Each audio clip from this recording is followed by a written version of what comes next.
জঙ্গলের মধ্য দিয়ে 5টি ব্যাঙ কোথাও যাচ্ছিল, কিন্তু রাস্তায় যেতে যেতে হঠাৎ একটি গর্তে 3টে ব্যাঙ পড়ে যায়।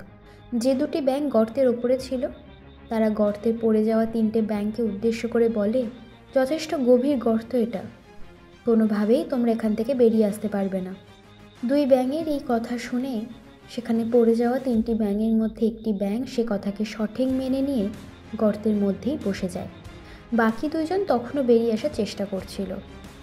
ওপরে দাঁড়িয়ে থাকা ব্যাঙ দুইজন তাদের উদ্দেশ্য করে বলে, তোমরা বেকার চেষ্টা করছো, তোমাদের সারা জীবন এখানেই থাকতে হবে, কিছুতেই কিছু করতে পারবে না, বেরিয়ে আসতে পারবে না।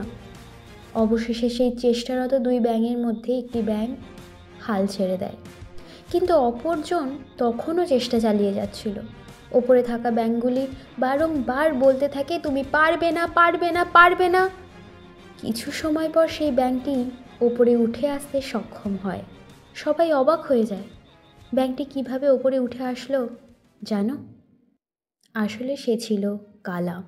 ওপরে থাকা সেই দুই ব্যাঙের কথার কোনো কিছুই সে শুনতে পাচ্ছিল না। আমাদের জীবনের সবচেয়ে বড় রোগ কি বলবে লোক। তুমি কিছু করো বা না করো, লোক তো বলবেই। তাই জীবনের লক্ষ্যে পৌঁছাতে হলে কালা হয়ে যাও, বুঝলে?